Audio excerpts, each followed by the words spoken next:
गुड़गांव में तो लूट मच रही है, कोई गदर टाइप का जैसे हो रहा है कि भाई आम जनता को लूट लो। और फिर क्या हो रहा है, आप जैसे आपने पूछा अभी हॉस्पिटल का तो यह हाल है, नया स्कूल कोई नहीं बना, परंतु दूसरी तरफ इस सरकार ने अपने लिए आराम के लिए एक बहुत आलीशान 5 स्टार रेस्ट हाउस बना लिया। नमस्कार, मैं राशिका आप सभी का स्वागत करती हूं आपके पसंदीदा चैनल हैप्पीनेस इंडिया में।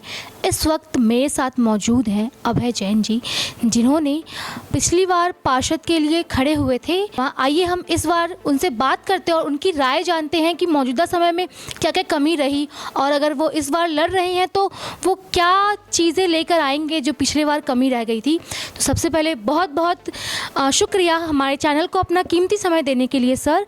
सर, सबसे पहले अपना परिचय हमारे दर्शक को दीजिए। मेरा नाम अभय जैन है और मैं अपने आप को मानता हूं कि मैं राजनीतिक नहीं, सामाजिक आदमी हूं। और लास्ट चुनाव में समाज ने मेरे से कहा कि आप लोग सब चुनाव लड़ें, तो मैंने चुनाव लड़ा 18 वार्ड से और लगभग मैं 300 वोट से अंतर से चुनाव हार गया। और उसका सबसे बड़ा कारण मैं मानता हूं कि जो विपक्षी हमारे उम्मीदवार थे उन्होंने पैसे का और लुभाने का पूरा प्रभाव किया वोटरों को, और इस वजह से वो जीत गए। जहाँ तक हमारे वार्ड की समस्या की बात है, क्षेत्र की समस्याओं की बात है, तो ये बिल्कुल सबसे महत्वपूर्ण वार्ड माना जा सकता है पूरे नगर पालिका का, नगर निगम का। परंतु यहाँ समस्याएं इतनी ज़्यादा हैं कि ऐसा प्रतीत होता है कि नगर निगम ने आम जनता को बिल्कुल असहाय छोड़ दिया है, अपने हालात पे छोड़ दिया है। ये सबसे पुराना बाज़ार है यहाँ, जहाँ का एक क्षेत्र है, और यहाँ सरकार ने कोई भी अपनी पार्किंग की व्यवस्था नहीं करी है। 2008 से ये बात कर रहे हैं कि हम पार्किंग बना रहे हैं। हमने कई बार रिप्रेजेंटेशन सरकार को दिया, परंतु आज भी कोई योजना भी नहीं है। ये सब ये कहते हैं कि हम बनाएंगे, अब कहाँ बनाएंगे, कब स्टार्ट होगा, तो कुछ नहीं। पूरे शहर में एक ही पार्किंग बना रहे हैं, वो आपका सोना चौक के पास जो पुराना पश्चिम हॉस्पिटल था वहाँ पर वो भी बहुत काम धीरे चल रहा है। कई बार ये बात करते हैं कि हम बस स्टैंड को शिफ्ट करेंगे, और इन्होंने 3-4 जगह बार बड़ी बड़ी प्रेस कॉन्फ्रेंस करके अनाउंस किया कि हमने वहाँ ज़मीन ले ली है, हम वहाँ शिफ्ट करेंगे, परंतु ये बस स्टैंड को भी शिफ्ट नहीं कर पाते। ये बस स्टैंड हमारा 1959 में बना था, जब हरियाणा बना भी नहीं था, उससे पहले का बस स्टैंड है। और वहाँ बरसात में जाएंगे तो 2-2 फुट पानी भर जाता है। व्यवस्था बिल्कुल शहर के बीच में आने से बिल्कुल चरमरा गई हैं। पर बड़े दुख की बात है कि नगर निगम का जो सबसे महत्वपूर्ण वार्ड है, जहाँ आधा बाजार आता है, उसमें जितनी गंभीरता से यहाँ की समस्याओं को उनको सरकार को देखना चाहिए, वो नहीं देख पाते हैं। सर, अगर आप इस बार आते हैं तो आपके क्या मुद्दे हैं जिसे लेकर के आप जनता के बीच में आएंगे? अभी मैं ये भी तय नहीं कर पा रहा हूँ कि मैं इस वार्ड से दोबारा चुनाव लड़ूंगा नहीं लड़ूंगा, क्योंकि लास्ट टाइम भी मैंने जैसे बताया कि मैं सामाजिक आदमी हूँ। अगर क्षेत्र के सब लोग कहेंगे कि आप लोग चुनाव लड़ें, तो मैं निश्चित रूप से समाज की बात मानूंगा और चुनाव लड़ूंगा। तो जहाँ तक समस्याओं की बात है, तो मैंने आपको बताई कि बहुत बुरा हाल है। गंदगी का आप देखेंगे तो गंदगी का आलम इतना ज़्यादा है, अलग अलग जगहों पे अगर आप देखेंगे तो कूड़े के ढेर पड़े होते हैं, और नगर निगम कर्मचारी उसको ढंग से नहीं उठाते। अगर आप सदर बाज़ार में जाएंगे तो आप किसी भी दुकानदार से पूछिए कि सदर बाज़ार में कितना बुरा हाल है, गंदगी का, लॉ एंड ऑर्डर का, लाइटिंग का, सब व्यवस्थाएं चरमरा गई हैं। दुकानदार अगर अपने आप को बिल्कुल असहाय महसूस करता है, तो मैं वही कहना चाह रहा हूँ कि इतना महत्वपूर्ण क्षेत्र होने के बावजूद भी नगर निगम के अधिकारी यहाँ की समस्याओं पर बिल्कुल ध्यान नहीं देते हैं। अच्छा सर, मुझे ये बताएं, कोरोना काल में जो पिछले पार्षद थे उनके तरफ से क्या सहयोग दिया गया? देखिए, मैं किसी पार्षद ने क्या करा क्या नहीं करा वो मैं समझता हूँ कि मुझे कहने की आवश्यकता नहीं है। समाज के सब लोगों को मालूम है कि किसने क्या करा क्या नहीं करा। जैसे मैंने बताया कि मैं एक सामाजिक आदमी हूँ, उसके बावजूद भी मैं आपको एक बार बताना चाहता हूँ, हमारी जो टीम ने जो काम किया समाज के क्षेत्र में कोरोना के दौरान 2020 में 21 में, मुख्यमंत्री ने हमें सबसे पहले गुड़गांव में सम्मानित हमें किया, हमारी संस्था को किया, मुझे किया। जबकि हमारा तो कोई भी सपोर्टर नहीं था, ना कोई एमएलए एमपी या कोई अफसर ये थोड़ी कह रहा था कि भाई अभी को सम्मानित करें या इनकी संस्था को सम्मानित करें।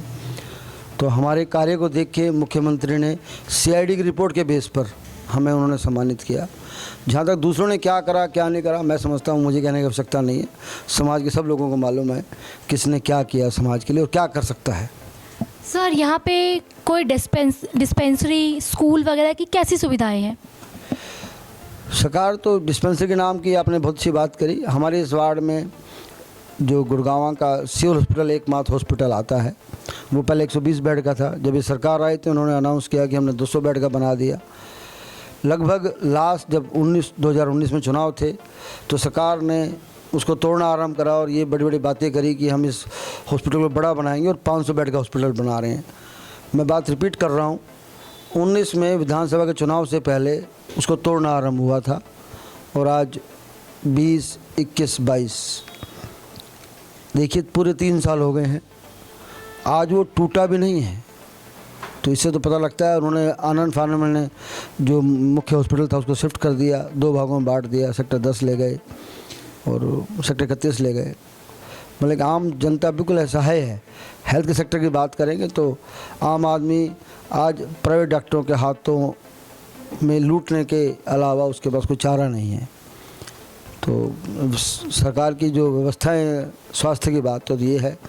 जहाँ तक स्कूल की बात करते हैं तो या कॉलेज की बात करते हैं तो आपको मालूम है कि सरकारी स्कूलों में व्यवस्था कितनी चौपट हो गई है। यह सरकार तो स्कूल बंद कर रही है, इन नए स्कूल कोई नहीं खोले इन्होंने। ये तो कहने में जिन गांव में बच्चे कम हैं, टीचर कम है, हम बंद कर देंगे। मतलब कि सरकार ऐसा माना गया है कि बहुत बड़ी संख्या में इस सरकार ने स्कूल बंद कर दिए हैं। तो अपने आप में पता लग रहा है कि स्वास्थ्य और शिक्षा पे सरकार कितनी गंभीर है। बिजली पानी को लेकर यहाँ पर कैसी व्यवस्थाएं हैं? क्योंकि यहाँ पे काफ़ी जनता थे जो बहुत नाखुश दिखाई दिए, तो इस पर आपकी क्या विचार है?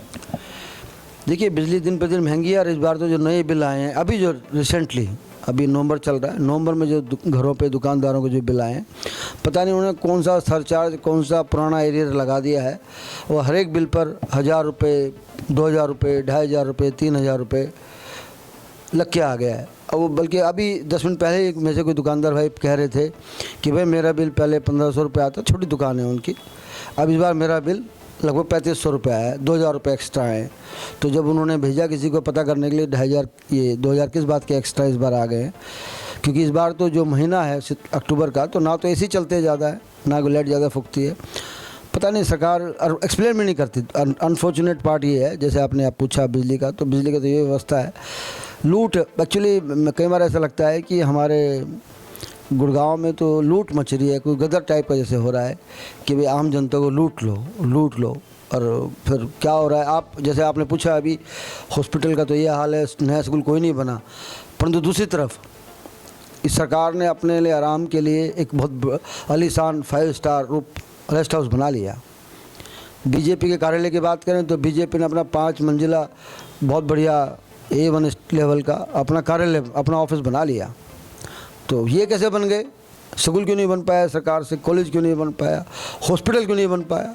हॉस्पिटल तो पूरा तोड़ भी नहीं पाया 3 साल में, जबकि अपना ऑफिस इन्होंने 5 मंजिला बहुत बढ़िया नेशनल हाईवे पे बिल्कुल प्रॉपर्टी पे बना लिया। उसका फंड कहाँ से आया क्या है वो तो यही जानते हैं। तो सरकार अपने आराम की जो सुविधाएं हैं उस पर तो काम कर पाई, परंतु आम जनता की जो परेशानी है वो वहीं की वहीं है, बल्कि वो बढ़ गई हैं। सर आप जनता को क्या सुझाव देना चाहेंगे? जनता को तो मैं यही सुझाव देना चाहूँगा, जब भी ये प्रजातंत्र है और आपके हाथ में ही चाबी होती है इस सरकार की, जब भी आपको मौका मिले तो आप एक अच्छे छवि के अच्छे मेहनती आदमी को चुनाव में जिताएं, ताकि आपकी बात को वो सरकार तक पहुंचाए और आपकी समस्याओं और मुसीबतों को हल करने का वो प्रयास करें।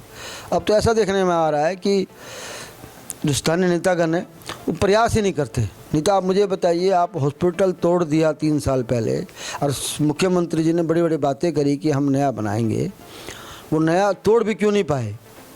उसको स्थानीय जो लोग हैं, नेतागण हैं, उन्होंने मुख्यमंत्री को समझाया नहीं, या क्या हुआ या जो भी है वो जिम्मेदारी तो उनकी है। क्योंकि मुख्यमंत्री तो यहाँ 1 हफ्ते में 2 दिन आते हैं, उसके बाद भी पता नहीं ऐसा क्यों हो रहा है। गॉड नोस, भगवान जानता है। चलिए, ये थे हमारे साथ जैन जी, जिन्होंने अपनी बात को बहुत स्पष्टता के साथ रखा। इसी तरह चुनाव की और भी खबर देखने के लिए हमारे चैनल के साथ बने रहिए और हाँ, सब्सक्राइब करना ना भूलें। जय हिंद।